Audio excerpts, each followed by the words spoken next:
I was 19 the summer I got hired at the Bluebird Motel, a faded two-story place squatting off the highway outside Boise. It was the kind of motel where the carpets never lost that faint smell of cigarettes, and the air conditioners rattled like they were coughing up their last breath. But it was work, and work meant cash, and I needed cash if I wanted to start community college in the fall. My dad had been laid off from the plant the year before, so there wasn't much help coming from home. Most of my shifts were spent pushing carts of sheets down the long outdoor hallways or standing behind the front desk with its cracked plastic counter and jar of peppermint mints nobody touched. I didn't hate it, but I didn't love it either. The pay was barely enough for gas and groceries, but I told myself it was temporary. That summer, I met Kelly Adams. She started a week after me, working mostly evenings. She was about my age, maybe a year older, with brown hair that hung limp around her face and a smile that never seemed sure it should stay. She wasn't fast at anything, checking people in, counting the till, even folding towels, but she tried, and that counted for something in a place where most of us were just passing time. The others picked on her. Randy, the maintenance guy, liked to mutter, "Slow-motion Kelly," when she fumbled with the register. Even the manager, a sharp-nosed woman named Marlene, rolled her eyes every time Kelly messed up a receipt. One night when Randy pushed too far, I said, "She's trying her best. Lay off." Kelly's face lit with a mix of relief and surprise, like she wasn't used to anyone stepping in for her. After that, she started sticking close to me during breaks. We'd stand by the humming vending machine, sipping sodas, making small talk. She told me she wasn't good with numbers, that she was better at people stuff, though I wasn't sure what she meant. I didn't think much of it at the time. She was just a co-worker, a little awkward maybe, but harmless. I had no idea how wrong that would turn out to be. The thing about the Bluebird Motel was that everyone passing through had a story. Truckers with weathered faces who talked about missing their kids' birthdays. Families crammed into one room with crying babies and bags of fast food. And then there were the drifters. Quiet men who paid cash and left before sunrise. Kelly used to say she liked wondering about them, what secrets they carried. "Every door has a whole life behind it," she told me once, leaning against the soda machine. She was fired by July. Marlene finally had enough of the register mistakes and sent her packing. I figured that would be the last I saw of her, but a few nights later she showed up in the parking lot while I was on break. She had a cheap vape pen and kept blowing the mist toward the glowing Vacancy sign. "People are cruel," she said after a long silence. "But you're different. You actually see me." I didn't know what to say. I shrugged, told her everyone deserved a fair shot. She smiled, a sad kind of smile, and looked at me like I'd just given her something precious. That night stuck with me. It wasn't romantic, at least not for me. But there was something in the way she clung to those words, like being noticed meant more to her than it should. A couple of weeks passed. She didn't come back around, and I didn't think about her much. Then the county was shaken by something bigger than any of us could have imagined. The news broke one sweltering August evening. A little girl had been found dead in the woods near the Snake River, 8 years old, strangled, left in a shallow grave. It was the kind of story that made your stomach twist because you didn't think things like that happened close to home. At first, I didn't make any connection. Why would I? But when the news anchor said 2 people were in custody and Kelly's face appeared on the grainy motel TV, I felt the air go out of the lobby. The photograph they used was old, maybe a school ID or a work badge. But it was her. The nervous smile, the hair framing her face. Kelly Adams. Except now the caption read, "Arrested in connection with child murder." I remember gripping the edge of the counter so hard my knuckles turned white. Guests passing through the lobby stopped to stare at the screen. A couple whispered to each other, glancing at me, like maybe I could explain. I couldn't. The report said Kelly and her husband, someone twice her age I didn't even know existed, had been arrested for the murder of their daughter. Their daughter. I sat there in disbelief, replaying every conversation I'd ever had with her. She had mentioned a little one at home who kept her up all night. But I thought she was talking about a niece or babysitting. Never once did I picture her as a mother, let alone. The details were sickening. Restraints, evidence of long-term abuse, the shallow grave near the river. I couldn't watch all of it. I shut off the TV and sat in the silence of the lobby, my heart thudding like I'd run a mile. After that, the motel changed. Guests whispered about the killer clerk. Truckers asked me if I'd worked with her, if I'd seen signs. I lied, said no. Said she was just some woman who'd worked a shift or two. The truth felt heavier, too tangled to explain. At night, when I pushed laundry carts down the dim hallways, I thought about her words by the vending machine. "You actually see me." And I wondered, what was I really seeing? A lonely young woman trying to be noticed, or someone already hollowed out by something darker? The Bluebird limped along after the arrest, but it never shook the shadow of Kelly's name. By winter, business had slowed. People didn't want to stay in a place linked to a murder. Even though she hadn't killed anyone there, the association was enough. Marlene tried to deny it, but you could feel the place dying. I kept working until spring, then left for college. I told myself I was moving on, but Kelly stayed with me in ways I didn't expect. Sometimes I'd see a girl in a grocery store with the same slouched shoulders and think of her. Sometimes if I caught the faint smell of cheap vape smoke, I'd remember her standing under that neon sign. One night, a couple years later, I drove past the Bluebird on my way back from visiting family. It was boarded up, windows covered, paint peeling. The sign was dark. I pulled over and sat in my car for a while, staring at the place that had once been my whole world. I tried to reconcile the Kelly I knew, the one who laughed softly at dumb jokes, with the woman on the news, accused of something unspeakable. It didn't add up.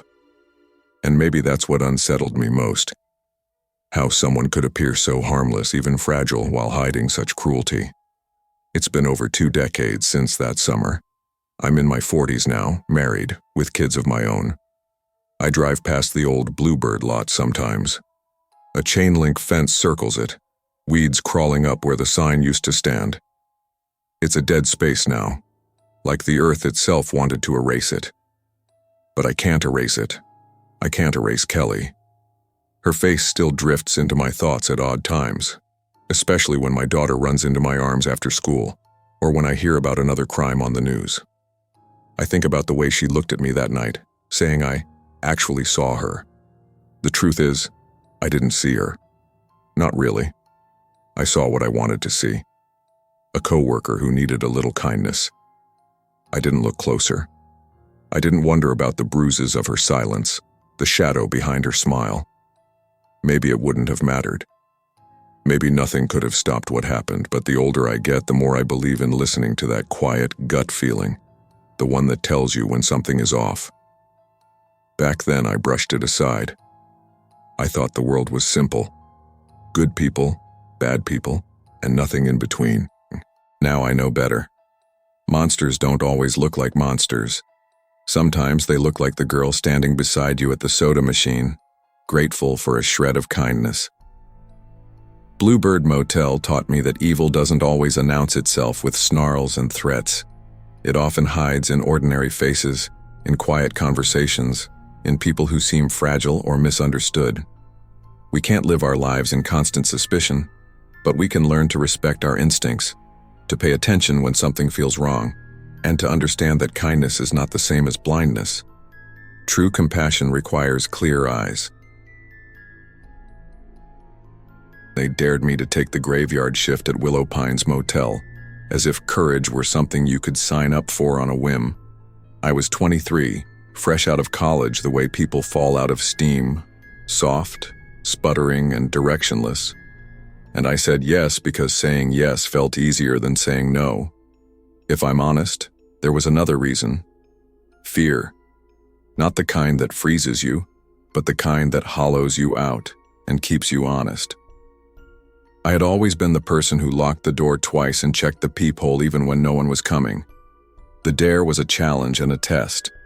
It was supposed to prove I could sleep through a night in a place that smelled like stale bleach and broken promises.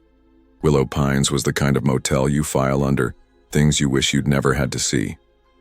One highway exit, the neon sign half lit, with a wind chime of buzzing bulbs that made the whole parking lot look like a film set for a forgotten B-movie. Mr. Callahan owned the place, an old man with a voice like gravel and a smile that never reached his eyes.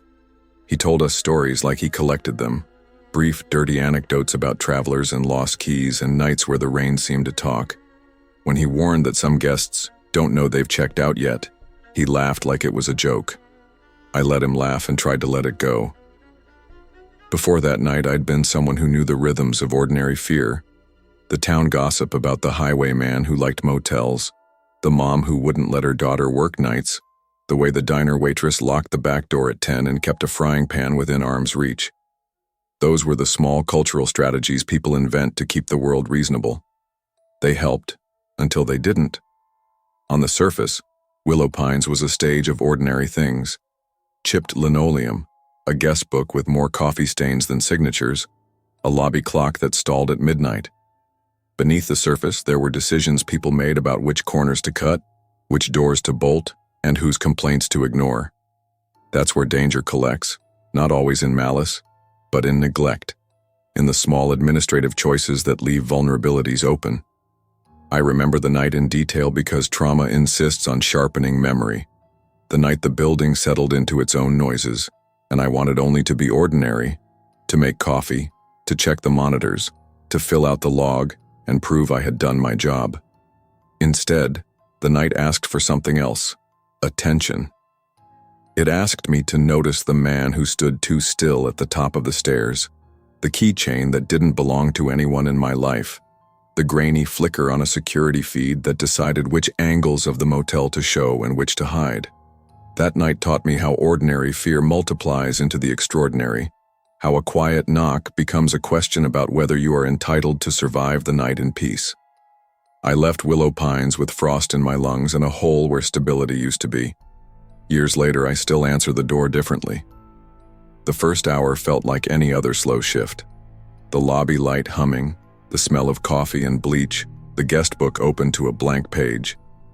Mr. Callahan had given me a flashlight in case the bulbs went, which they did, often and theatrically.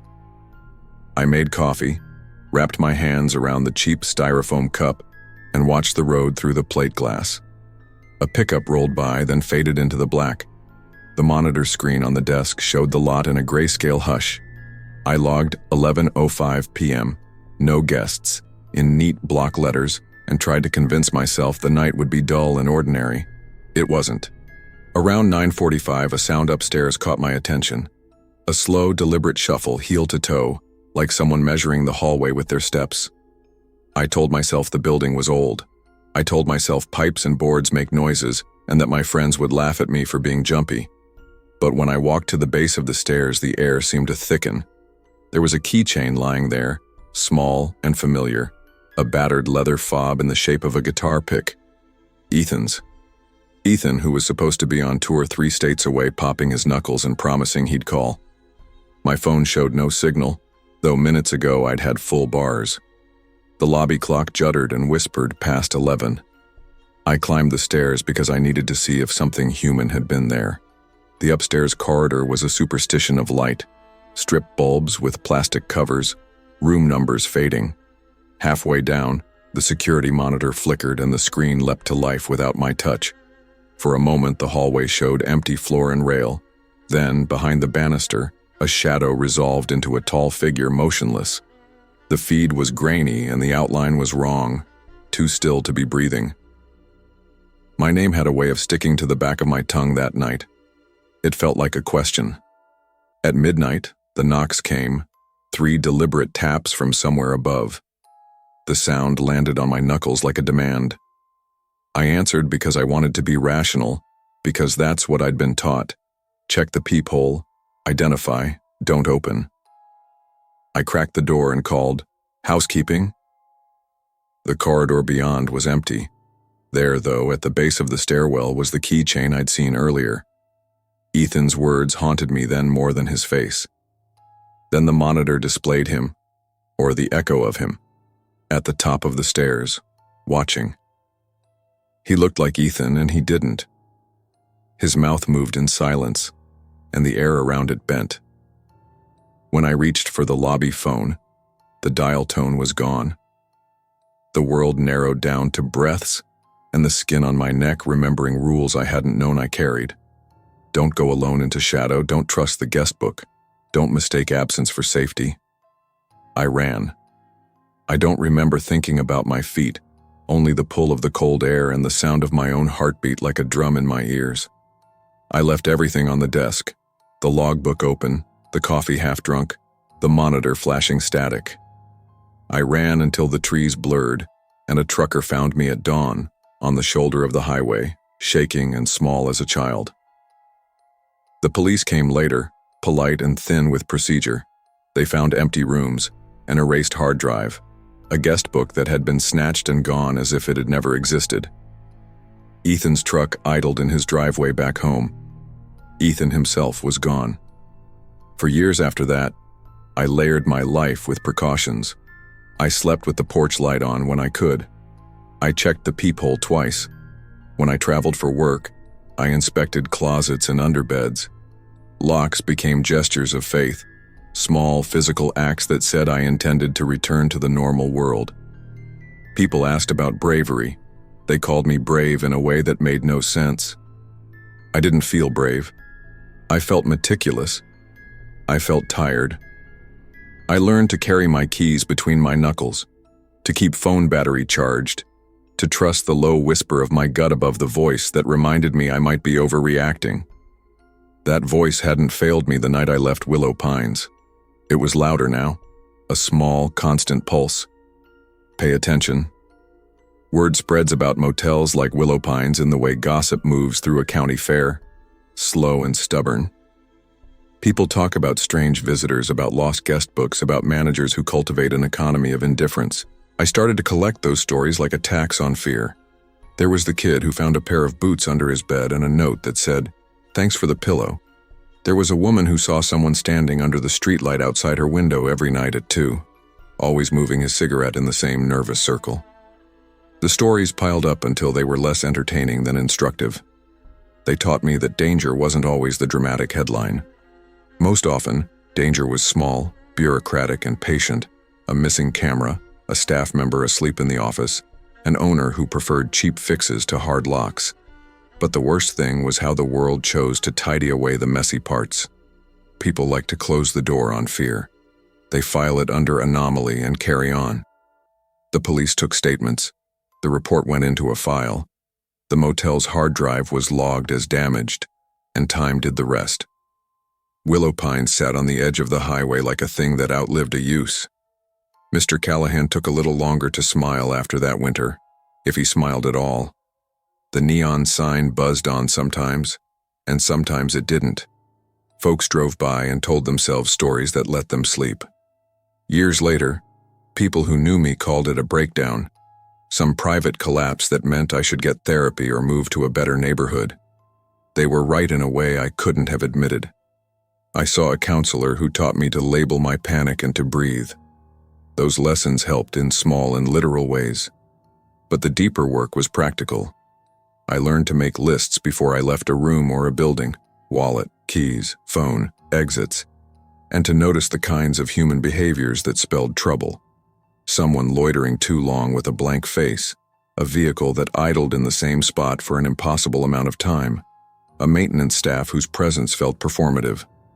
The trick is, you can do everything right and still have the world present something you didn't expect.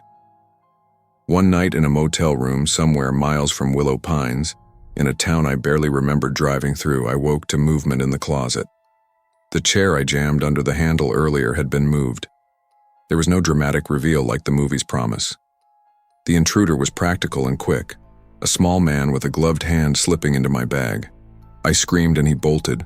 My wallet was gone and my sense of safety was cracked like a plate. I called the police. They came. The report was filed.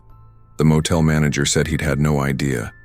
My list seemed foolish and fragile. It was in those stretches, the routine audits of risk, that I discovered how human systems fail the people they're supposed to protect. After the Willow Pines night, I began to travel less by choice and more by suspicion. Work sent me sometimes, warehouses to audit, small offices to meet with clients. I learned to ask the right questions in lobbies. Is your CCTV recording? When was the last time you changed the locks? Who has night access? People blinked at me like I'd asked for too much. That's where the pattern became clear. Economies of neglect make space for risk. When a motel is underfunded and staff are overworked, someone's absence becomes someone else's opportunity. It's never dramatic. It's a shifting of attention. There is a strange intimacy in being afraid and continuing to live. It is quieter than people expect. You do not always run screaming from the world. You learn to attend to it with a careful, almost tender suspicion. I learned to make small rituals of safety. Thumbs on the chain, a light left on in the bathroom, the unmistakable habit of jarring the closet door open with the heel of my hand. I taught myself to notice other people's habits too. The way some folks hovered near stairwells with the awkward cast of someone trying to be invisible, or how managers who shrugged at complaints were asking for trouble they didn't want to recognize. One winter, years after Willow Pines went dark, I drove back through the county where it sat out on the highway. The neon sign blinked weakly, an old heart still trying to pulse. I sat in my car across the road and watched for a long time, feeling the familiar unease that had become a part of me. I thought about the trucker who found me, about the police reports and the empty guest book, about how Ethan's disappearance had been tacked onto the list of things that never find closure. I thought about the people who work nights, attendants, cooks, truck drivers, who hold the hours most of us want to forget. Fear, I realized, is a part of the world, but so is responsibility. You can close your door and chain it and still be called to notice when a neighbor's light goes out. People ask me later why I never sued or why I didn't push harder with police. There is an exhaustion to fighting systems that don't care. There is also a humility in admitting you found one way out and used it. You left. You ran. You learned. For me, the truth of that night became a set of small commandments. Trust the first whisper that says something is wrong. Make the mundane locks count. Demand better signals from the people and systems that are supposed to protect you. The motel remained a nightmarish landmark, but the lesson wasn't to call the world inherently evil. The lesson was to make room for ordinary vigilance and to insist on small acts of care that, over time, make a community less hospitable to quiet danger. When I tell the story now, in coffee shops, at a support group, to my son when he gets nervous about sleeping over at his friend's house, I try to keep the edges even. The moral isn't to live in terror, it's to live with a preparedness that feels like respect for yourself and for others. That night at Willow Pines did not make me heroic. It made me careful. It made me human in a way I hadn't been before. The world is full of doors. Sometimes someone knocks because they forgot something. Sometimes they knock with bad intent. The work is learning the difference and choosing to step back when you need to. Trusting your instincts, take small precautions seriously, and remember that community vigilance and simple acts of care can prevent quiet dangers from finding a way inside. I learned to watch the parking lot before I learned to trust my own family. The lesson pressed itself into me that January night like cold against the windshield. My mom and I weren't fighting about anything monumental, just the usual friction of a woman who wanted me to stay and a daughter who wanted to leave. But the argument left a sour air between us that made me take the drive. She asked me to take a friend who was stranded at the Silver Lantern Motel. It sounded simple enough. I was 21, restless, and desperate for any excuse to be anywhere but at her kitchen table. Snow fell soft and steady. The motel sign buzzed overhead in an ugly red. I sat in the car while Mom went inside to speak to the front desk. The engine hummed, the heater did its small and useless work. A light snow collected on the hood and on my eyelashes. It seemed like a long minute before the truck pulled in, then another slow minute as it parked oddly close, black paint swallowed in the night. I watched the passenger like I'd watch a tick, motionless, head tilted, hands folded, expression blank. There was something deliberate about the way he sat, like he'd rehearsed stillness.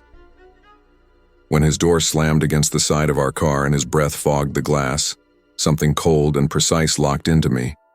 He knocked, first politely, then with a kind of anger that slides easily into violence. He demanded that I roll the window down. I didn't. Mom came out just in time to see his face. She saw more. Her hand on my arm was not a comfort so much as a lever. She pushed the car into reverse and we left with him behind us like a shadow. He nudged our bumper once or twice as if to remind us he could. My father's truck appearing like a guardian in the flurry felt like luck, but luck doesn't explain the shape of his calm as he aimed a rifle in the snow, and the black truck reared away and melted into the storm. After that, my nights developed a pattern of checking the mirrors, counting locks, keeping my back to a wall. I double-checked motel doors the way other people check stove knobs. I learned to identify the wrongness of a stair crossing a neon-lit lot. It became a private, low-burning alarm. The world didn't change. Men still drove black trucks and motels still reeked of bleach and old cigarettes. But my relationship to it did. I moved more carefully, and I learned how to listen to the voice inside my ribs that said, "Don't open the door." That voice is stubborn and small, like a child whispering in a loud room. It saved me that night. It saved me other nights too, though sometimes I have to say it saved me by inches and not by miracles. The real lesson is that the world keeps its ordinary face on. Predators don't always wear monster masks. They can slide into a parking lot, sit in a truck, knock politely at a window, and ask, "Roll it down now." You don't get a dramatic reveal. You get a quiet, deliberate pressure, and the absolute knowledge that if you hadn't listened, something would have been different. I wasn't a hero. I was an ordinary girl in a battered sedan who refused to look stupid and refused to be coerced. Later, in the safety of my parents' kitchen, dishes clinking and the heater complaining, the town shrugged and called the truck, probably some drunks. The sheriff said they'd look into it. Nobody ever asked whether the truck had come back. The story folded into my life like a seam, visible if you look for it, otherwise unnoticed. But I could not unsee the patient way the man in the truck had stared. It lodged under the skin of ordinary evenings and crept out later when I checked into rooms and found closets slightly ajar and heard knocks that sounded too polite to be harmless. It takes practice to be suspicious without becoming paranoid. I learned to do both. I learned how to check behind curtains with the same casual thoroughness with which I checked my email. Motels became exercises in choreography. Lights on, deadbolt latched, chain hooked, peephole checked, closet door pried open and shoved closed, furniture moved to block entrances if only to satisfy some childish idea of defense. Once you survive a night where the wrong person knuckles on your world, your sleep never quite belongs to you again. Work made me travel, and travel made me revisit those rituals. I passed through towns with names no one cared to remember and checked into rooms with floral bedspreads and AC units that rattled like distant chainsaws. I'd laugh about it with others at the office, Rebecca's motel checklist, and they'd smile as if I were indulging a quirk. Nobody knows a checklist like a person who has felt the wrong set of eyes from the other side of a frosted window. The worst nights are when the violation is almost domestic. A door that's been closed opens a few inches without any reason. The thought that someone could have walked past a clerk or slipped in through a back entrance while you were asleep makes you tilt toward a particular kind of madness. I had one night where I woke to a subtle shift in the closet, the sound of fabric breathing. I thought I was dreaming until the lamp cord came loose and I saw the silhouette move, and then dawn and police and the stunned, numb realization you carry like a rock. He'd been gone by the time I chased him barefoot into the lot. But the fact that he'd been inside my room, inside the place meant to be private, rewired something in me. I met another woman once in a diner with a plastic Formica table, the kind of woman who'd also locked her door for years and turned motel rooms into vaults. She told me about the man who'd stood for hours under the pool light, watching her through a second-floor window. Her husband had laughed when she told him, and she stopped telling him after that. You learn quickly where people will stand with you and where they'll drift away.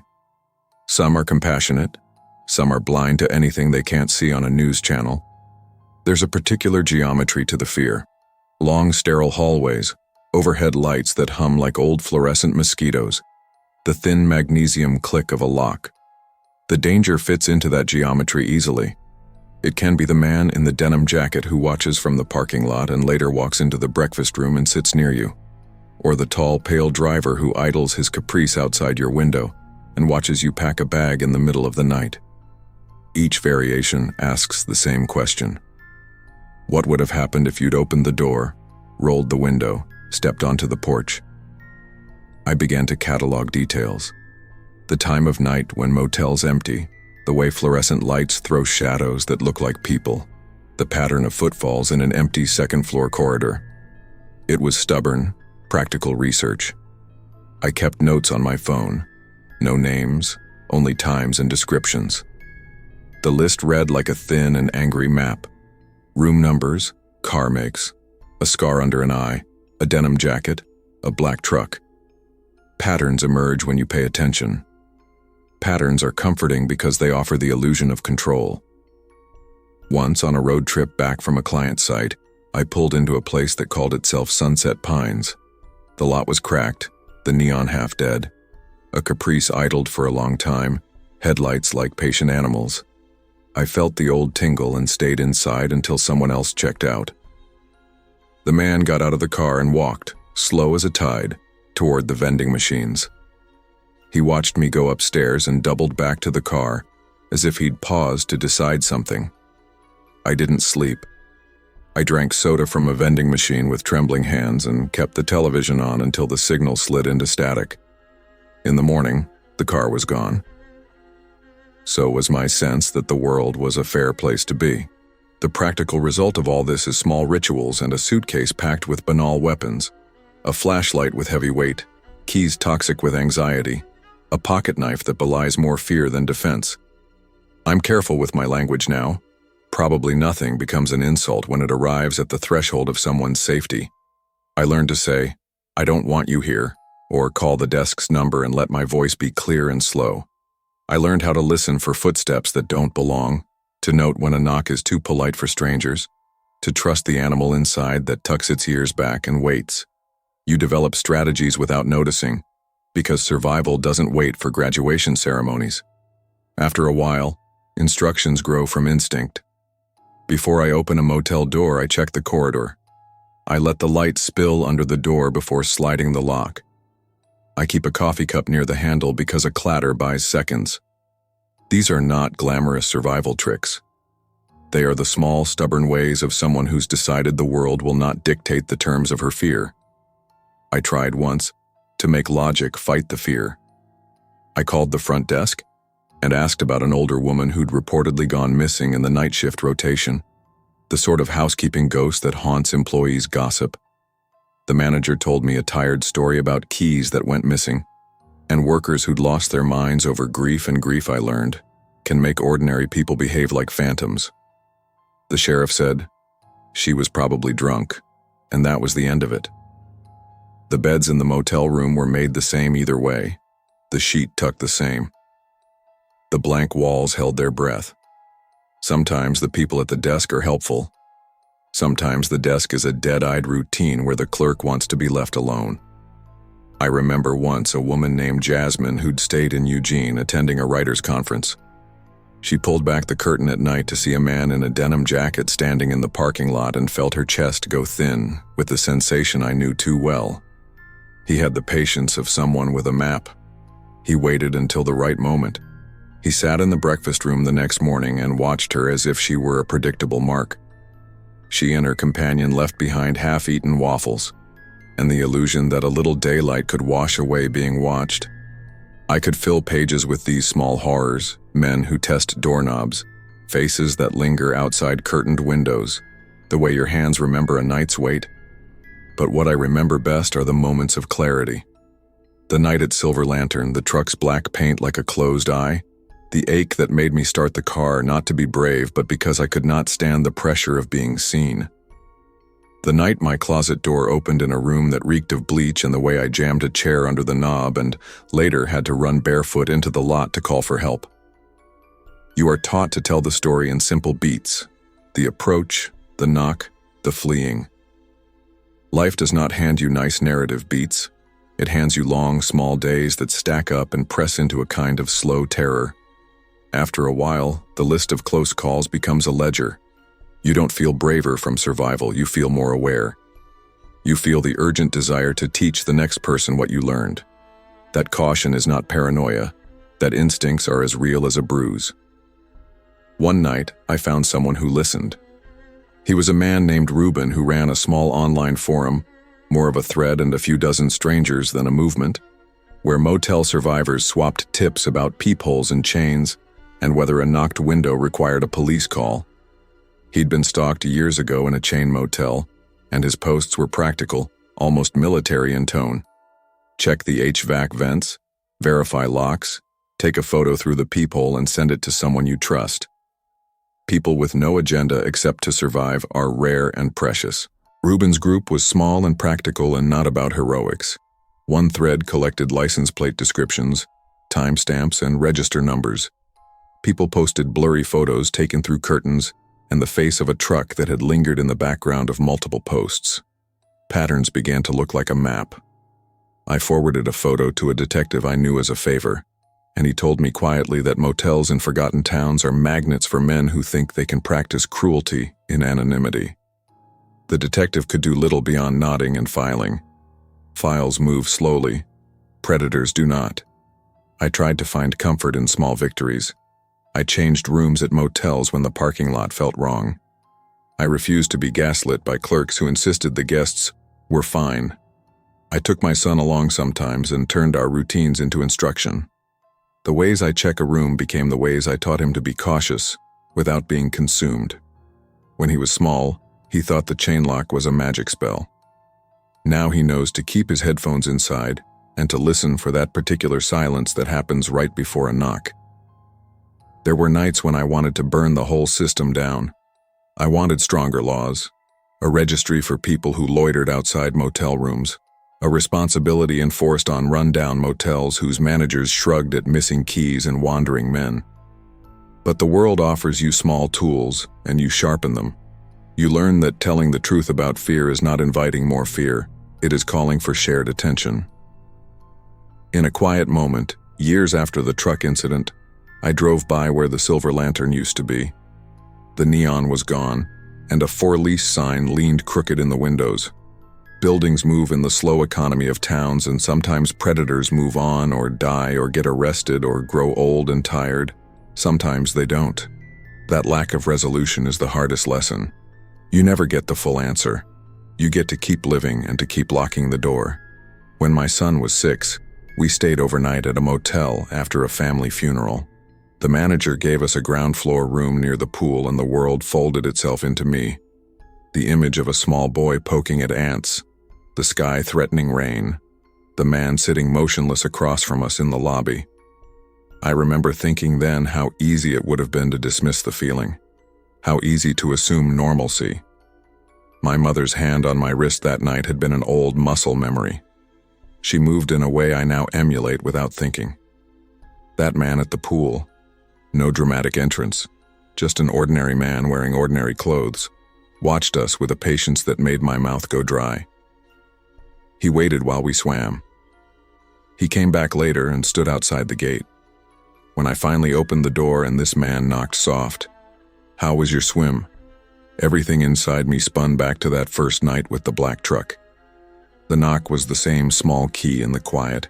I locked the chain, I told the desk, I moved rooms. I cut the trip short. Nobody arrested anyone, there were no headlines. But I got my son home and put him to bed and told him stories that had nothing to do with fear. I watched him sleep and felt the old unease settle like a stone.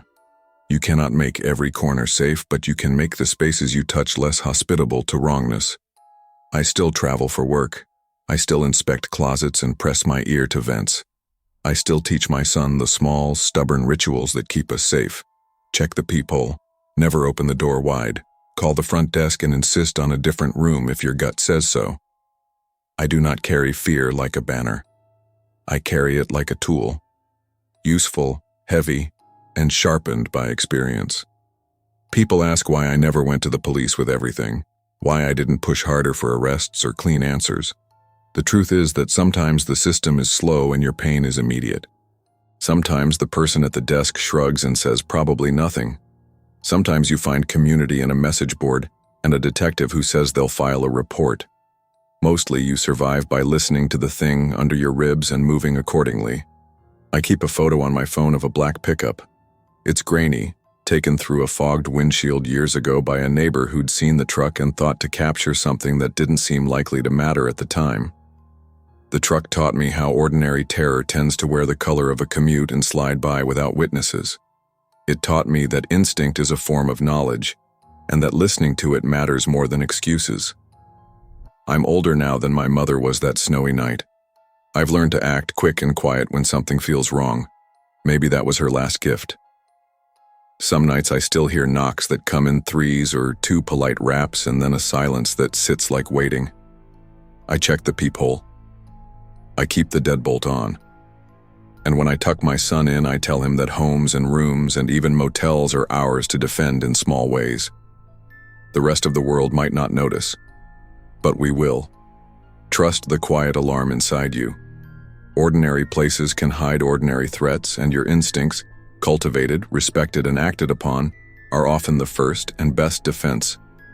Teach the people you love the small practical steps to stay safe. They won't make the world perfect, but they can keep you whole.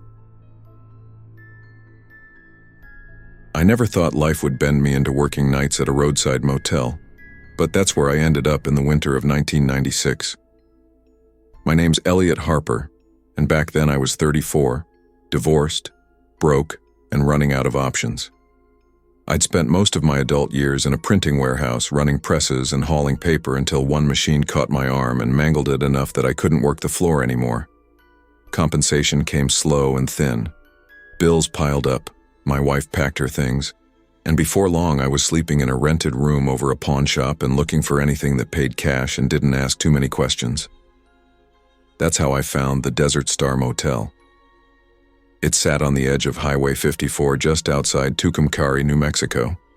One of those low-slung U-shaped buildings with a buzzing neon sign that hadn't been fully lit in years.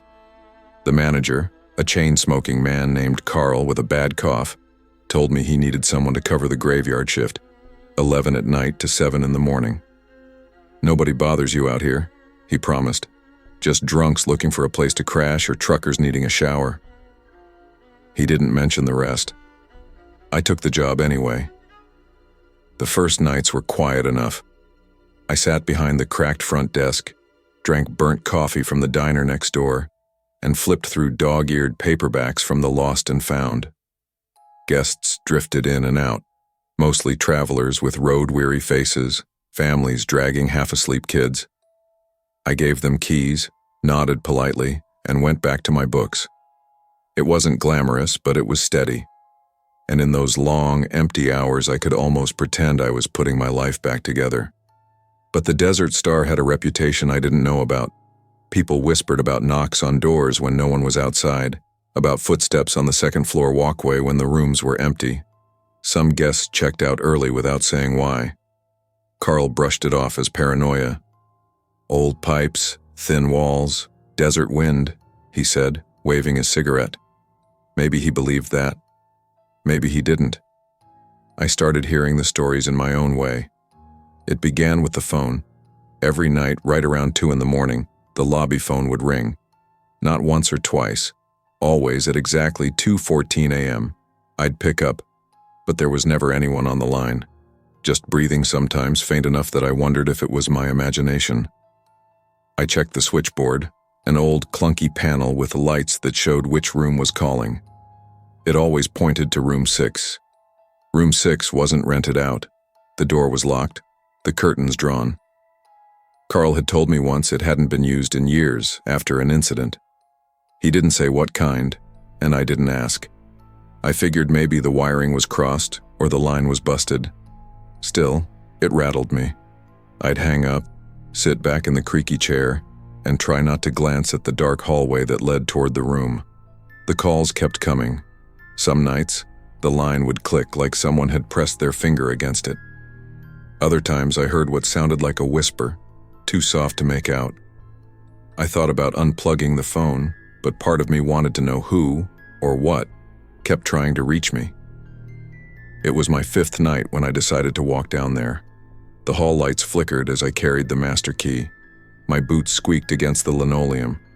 Every door looked the same except for room 6, where the number had been scratched and crookedly replaced. My hands shook as I slid the key into the lock. Before I could turn it, I heard the click. Not from me, but from the inside. The deadbolt slid back slow and deliberate. My chest went cold. Whoever was in there knew I was coming. I staggered back, heart racing, and nearly dropped the keys. I didn't wait to see the door open.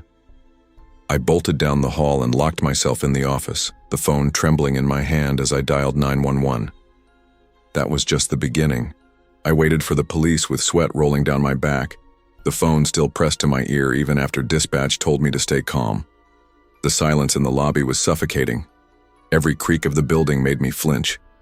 The Desert Star had always felt old and tired, but that night it felt alive, like the walls were listening. 20 minutes crawled by before headlights cut across the parking lot. 2 Tucumcari officers stepped inside, young guys, looking half bored. I told them about the calls, the door unlocking on its own. They exchanged a look that said, "This guy's spooked," but they humored me. We walked together down to room 6. The door stood closed again, bolt slid back into place. One of the cops tried the knob. It opened easy. The air inside was stale, heavy with dust. They swept the room with flashlights while I hovered in the doorway. Nothing seemed unusual at first. Standard motel layout: bed, dresser, bathroom, closet. But in that closet behind a warped door, they found something that made the hair on my arms stand up. A duffel bag. Dusty on the outside, but inside were pry tools, duct tape, and a burner phone with a battery still warm. Someone had been in that room recently. Too recently. The officers' expressions hardened. "Could be a drifter squatting," one said. They bagged the phone and told me they'd run it. No prints came back. No trace of who had left it there. I asked them how the door could have unlocked from the inside. They didn't have an answer. They told me to stay alert, call if anything happened again, and left. Their taillights disappeared down the highway, leaving me alone with my nerves. That night I didn't sit behind the desk. I locked myself in the supply room with the lights on and counted the hours until sunrise. The next morning, Carl didn't even look surprised when I told him.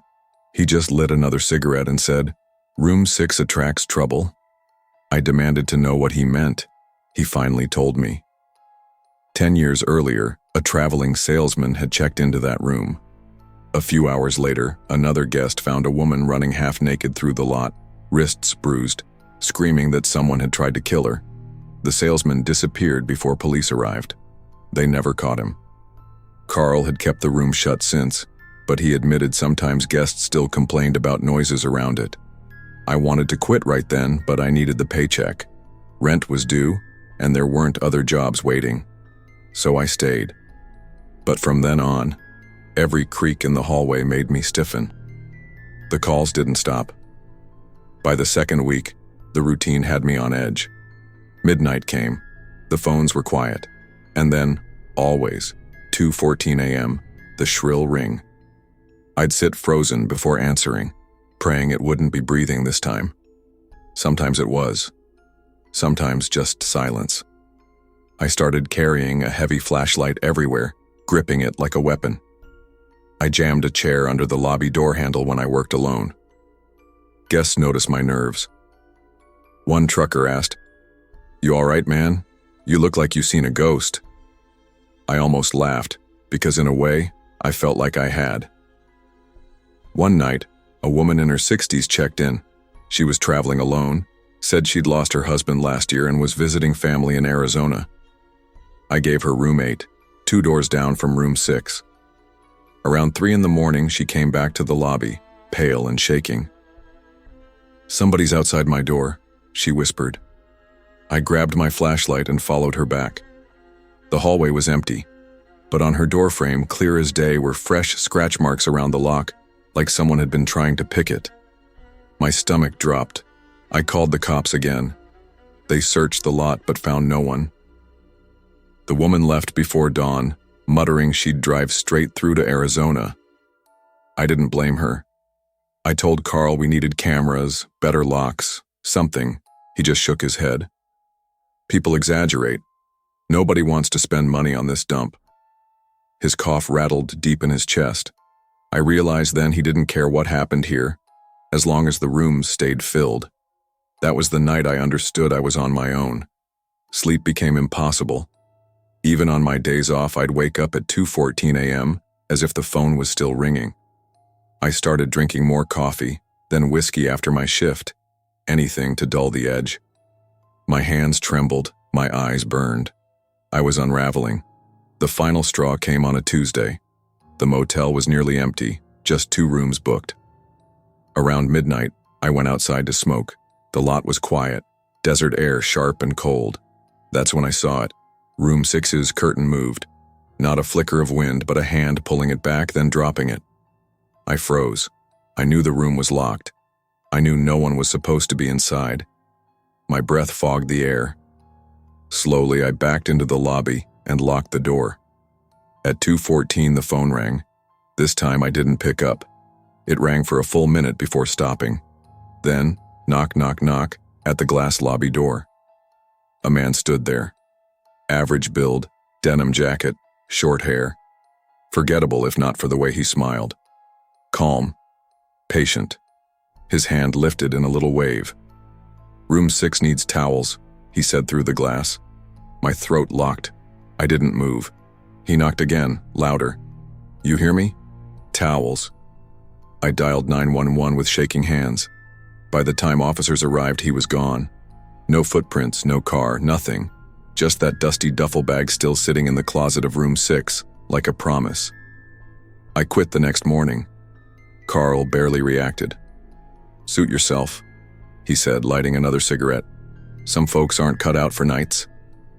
Maybe he was right, or maybe he'd just learned to live with the motel's darkness. I wasn't willing to. I packed my things, left Tucumcari, and drove until the desert gave way to mountains. It's been years since then. I work steady jobs now, daytime shifts only, but the desert star never left me. Every time I pass a motel on a lonely stretch of highway, neon buzzing in the dark, I feel that same chill in my chest. Sometimes when the house is quiet, I swear I hear it again. The ring of a phone at 2:14 a.m. and the soft click of a lock turning from the inside. The world is full of places that feel temporary, unsafe, easy to ignore. But danger doesn't always come crashing through the door. It waits quietly, tests the lock, and smiles like a stranger who seems ordinary. Trust your instincts. When something feels wrong, it usually is. Safety isn't about being fearless. It's about listening to the voice that tells you when it's time to walk away. Long before I ever heard of the Pine Hollow Motel, my life had already been drifting down a quiet back road with no real destination. I was 27, broke, and tired of bouncing from one town to another. I'd grown up in Eugene, Oregon, but after my dad died in a mill accident, my family scattered like leaves in the wind. My mom moved in with her sister in Nevada, my younger brother joined the Navy, and I was left with odd jobs, empty apartments, and a growing sense that nothing I touched ever lasted. By the summer of 2003, I was down to a duffel bag of clothes, an old Chevy truck with more rust than paint, and a few crumpled bills in my pocket. I'd been sleeping in the truck off the interstate when I saw a "Help Wanted" sign taped to the glass door of the Pine Hollow Motel. The place sat just off I-40 near a town too small to show up on most maps. 2 floors, faded green doors, a soda machine that rattled when it worked, and a neon sign buzzing so faintly it looked ready to die. I went inside, and the manager, a wiry man named Carl with a nicotine cough, asked if I could change sheets, clean rooms, and haul luggage. I said yes to all of it. He didn't ask for references, didn't ask much of anything. $40 a night, plus a room to sleep in if you need it, he said. I shook his hand before he could change his mind. That first week was uneventful. I scrubbed bathrooms, carried suitcases for tired truckers, and mowed the patchy grass around the parking lot. Nights were quiet, though I found the silence heavy. Guests came and went. Some were friendly enough, but most just wanted a bed, not small talk. Then one Tuesday, Carl introduced me to the new hire. His name was Daniel Cross, and from the first moment, something about him pressed against me like cold glass. He couldn't have been more than 23. Thin frame, pale skin, hair cropped short. His handshake was limp, but his eyes stayed locked on mine a second too long, like he was searching for something beneath my skin. Daniel will be helping out nights, Carl said. Good church boy, polite. I wanted to believe him, but the first time Daniel smiled, it never touched his eyes. At first, he kept to himself. He mopped the lobby floors, carried towels, took out the trash, but even then, there was this muttering under his breath. I couldn't catch the words at first, thought maybe he was humming. Later I realized it was scripture. Whole passages recited like prayers, spilling from his lips while he scrubbed ashtrays or pushed a mop bucket across the hall. The first time he spoke directly to me outside of work talk, I was wiping down the vending machines. He came up behind me so quietly I didn't hear him until his shadow fell across the glass. You believe? He asked. I turned. Believe what? In him, he said, his voice soft but sharp. I shrugged. Not really my thing. He studied me in silence for a long moment, then walked off without another word. I thought it was nothing, just a strange kid with church on his mind. But that was only the beginning. By the second week, Daniel's muttering had turned into something else. It wasn't just background noise anymore. He started cornering guests in the hallways, pressing little pamphlets into their hands. I caught him once outside room 12, where a couple from Texas was checking in. He stood there, oil dripping from a tiny bottle in his hand, rubbing it across their door frame. Blood of the lamb keeps the evil out, he told them. The husband glanced at me with wide eyes. Is this part of the service? No, sir, I said quickly. Daniel, cut it out. Go grab linens. Daniel didn't move. He stared at me, jaw tight, until finally he tucked the bottle into his pocket and walked off, still muttering. The couple asked if they should be worried. I laughed it off, though my stomach twisted. That night in the break room, Daniel slid into the chair across from me. He leaned forward like he had a secret to tell. You don't get it, he whispered. They're marked. I can see it on them. See what? I asked. Sin. Darkness clinging to them. I have to warn them. Your job is towels, man, not preaching. His face hardened. It's all connected. Don't you feel it? The walls here, thin. Things move through. I didn't answer. He stared another long moment, then stood and left. From that night on, I couldn't shake him. Every shift, he seemed to find me. In the laundry room, while I was loading sheets, he blocked the doorway and asked again, Do you believe? I told him the truth. I dabbled in Wicca when I was younger, mostly harmless rituals and curiosity. His face twisted like I'd spat on him. You've invited demons here, he hissed. I laughed nervously, trying to brush it off, but his eyes stayed locked on me, unblinking. From then on, he followed me constantly.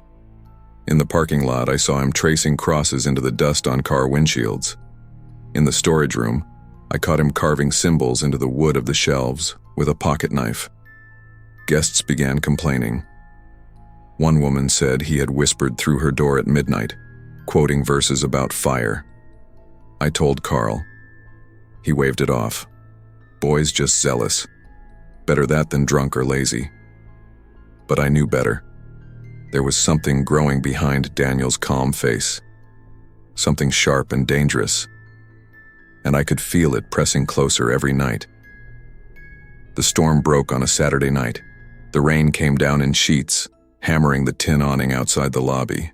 I was working the desk alone, checking in a family of 4 from Oklahoma. 2 kids, maybe 8 and 10, were bouncing in excitement at the soda machine while their parents filled out the paperwork. That's when Daniel burst through the lobby doors. His shirt was soaked, hair plastered to his forehead. His eyes were wild, and in his hand was that same bottle of oil. "Let me anoint the children," he shouted. "They must be cleansed." The parents froze. The little girl clutched her brother's hand, eyes wide. "Daniel, stop!" I barked, stepping out from behind the desk. He ignored me, muttering scripture louder and louder, his words tumbling into a roar. "Suffer the little children to come unto me." I moved between him and the kids. "Back off, Daniel." Something snapped. He grabbed a stapler from the counter and hurled it. It whizzed past my ear, slammed into the wall, and clattered to the floor. The parents grabbed their children and bolted out into the rain, yelling that they'd call the police. I lunged for Daniel, but he shoved me hard. His eyes were blazing, his breath ragged. "You don't understand," he growled. "You've already let them in. You're marked." Carl rushed out from the back office, shouting, but Daniel didn't wait. He stormed out into the storm, shouting scripture into the thunder. The family never came back. Carl swore and slammed his fist on the desk, then muttered about giving Daniel a warning. But the next morning, we didn't have to. Daniel quit. No notice, no explanation. He just packed his things, ranted about persecution, and disappeared into the woods beyond the lot. For a few days, the motel felt lighter. Guests stopped complaining, and the silence in the halls didn't carry that same heavy edge. But I couldn't shake the memory of his last look. "You're marked," he'd said, and I believed he meant it. 2 weeks later, I was sitting in the diner across the highway when the TV above the counter flickered to the local news. A reporter stood in front of a playground in Little Rock, her voice steady but grim. "A man was taken into custody this afternoon after threatening several children with a knife. Witnesses say he demanded they repent or face punishment. Parents managed to subdue him until police arrived." The screen showed his face, Daniel Cross. The waitress noticed me staring. "You know him?" "Worked with him a while," I said quietly. She shook her head. "World's full of crazies." I didn't tell her how close it had come, how he'd been in that lobby, eyes wild, throwing things, screaming scripture at kids just like the ones on the news. How easily it could have been worse. Back at the motel, Carl acted relieved. "Guess the law took care of him," he said, lighting another cigarette. But I couldn't relax. I kept replaying that night in my head. The stapler flying past, the rain soaking his shirt, the words he left me with. I started double-locking my door every night. I kept a pocket knife under my pillow. And whenever the wind rattled the thin motel windows, I'd jolt awake, sure I'd hear his voice again. Even when I left Pine Hollow months later, moving on to another town, another job, the unease followed. I'd walk into motels with long, creaky hallways, and my chest would tighten. I'd look twice at strangers who stared too long, and every so often I'd dream of Daniel's eyes in the lightning, whispering scripture just outside my door. It's been 20 years since Pine Hollow. I'm older now, steadier. I found more permanent work, built a small life for myself. But motels still unsettle me. Whenever business travel forces me into one, I inspect every inch. The locks, the closet, the curtains. I sleep light, ears tuned for footsteps or a knock at the wrong hour. Sometimes I catch myself in crowds scanning faces, certain I'll see him again. The truth is, men like Daniel don't just vanish. They burn themselves into you. I remember once, years after it all, I asked Carl if he ever thought about him. He waved it off. He was just a nut. We see plenty of those. But it wasn't that simple. Daniel wasn't just another strange guest or drunk. He had a plan, a mission twisted out of scripture and obsession, and he carried it with the quiet patience of someone who truly believed he was chosen. That's what made him dangerous. Not the knife, not the oil, not the words, but the belief that he was right. And sometimes late at night when the world is quiet and I hear a knock I wasn't expecting, my heart still stutters. I peer through the peephole, always. Most times it's nothing. But once in a while, I hear silence on the other side. Just 2 short knocks, then nothing. And I remember Pine Hollow and the preacher boy with eyes that never blinked. I never saw Daniel again. But I know he left a mark on me. Maybe the same one he swore he saw first. Not of demons, but of fear, the kind that stays with you long after the danger's gone. The world doesn't always warn you with flashing signs or dramatic moments. Sometimes danger comes quiet, disguised as average men, polite smiles, or familiar voices. Fear is not weakness, it's a signal. Trust your gut, trust the voice that whispers when something feels wrong. Because safety isn't about locks or walls, it's about listening when your instincts say, "Don't open the door." I still remember the summer of 1987 as if it were yesterday. The heat came down like punishment that year, a damp, suffocating blanket that clung to your lungs and never let go.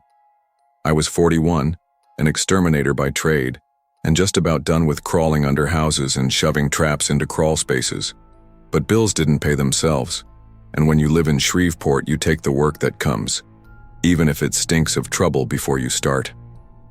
The job that brought me to the Rustwood Motel came in through a neighbor who knew the manager.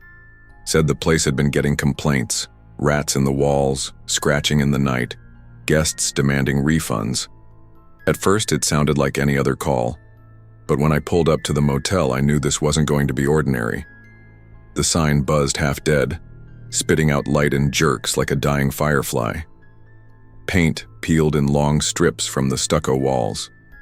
The parking lot was almost empty, save for a couple of cars that looked like they'd been sitting there for years.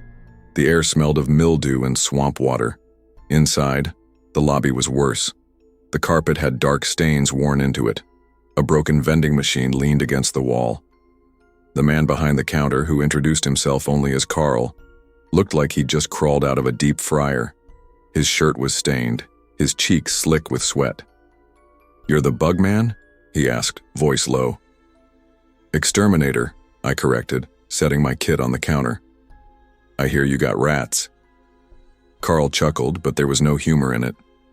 "We got something, all right. Scratching, biting, stealing food from the kitchen. But it's not just rats. People get scared here. Won't stay more than a night. You want your pay, check the basement first." That was the first time I felt the prickle crawl up the back of my neck. He handed me a brass key, heavy and cold. "Basement doors behind the laundry, don't stay too long." I found the door exactly where he said, hidden behind a laundry cart stacked with stained sheets. The brass key fit perfectly, and the lock clicked open with a sound too loud for the quiet hallway. The basement stairs were narrow and steep, the air damp and sour. My flashlight beam swept across pipes dripping with condensation. At first I saw nothing unusual. Then came the sound. Not just scratching, but a rushing, a flowing like a stream made of claws. Rats, dozens of them, maybe hundreds, all moving the same direction, tails whipping across the floor like ropes. I followed them deeper, though every instinct screamed at me to turn around. The smell grew worse with each step, a choking mix of rot and iron. The basement wasn't a basement at all. It opened into rough tunnels carved into the dirt, the walls raw and wet. That's when my light caught the pit. At first I thought it was trash. Then I saw the shapes. Human. Dozens of them, piled like refuse.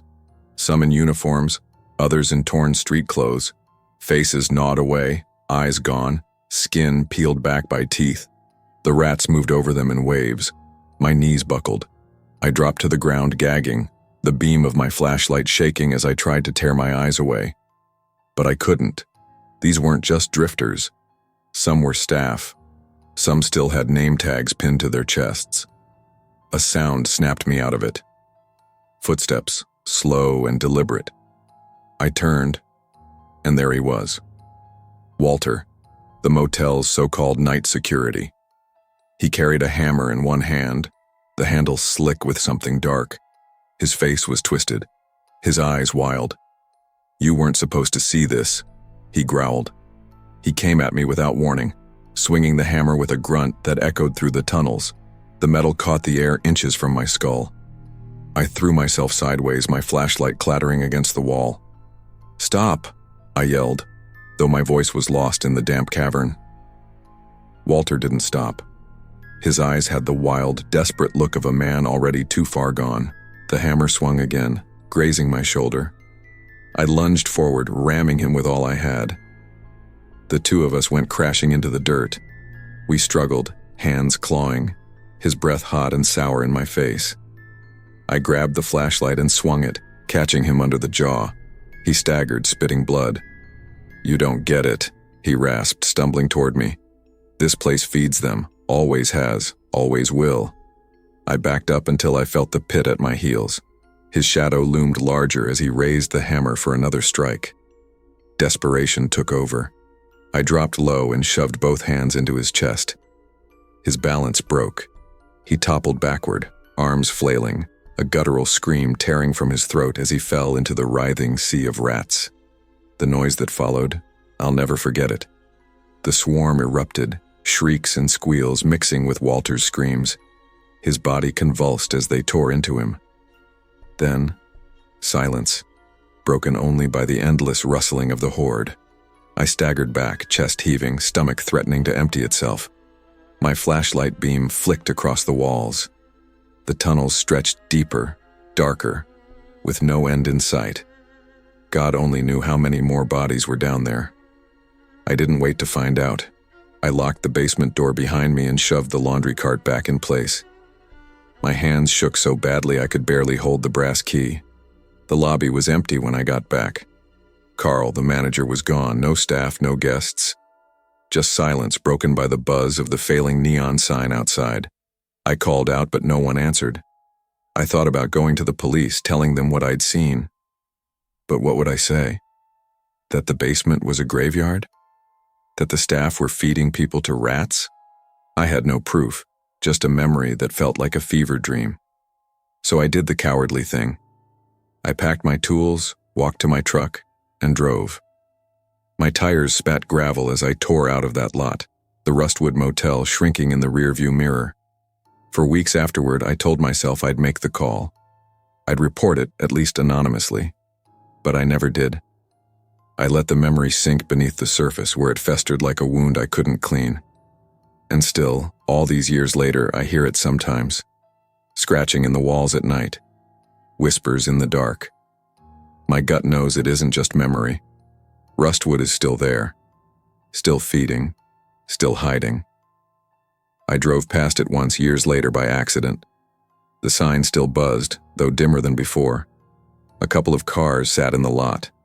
Travelers, unlucky enough to stop there for the night. I didn't go inside, I just kept driving.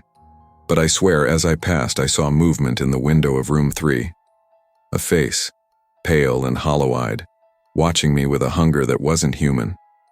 That was the last time I saw the Rustwood Motel. Evil doesn't always wear a monster's face. Sometimes it hides in places we pass without thought, places where desperation meets neglect and the forgotten become prey. Trust your instincts when something feels wrong. Turn away, walk out, drive on. Because some doors once opened reveal truths you can never unsee, and once you've seen them, you carry them forever.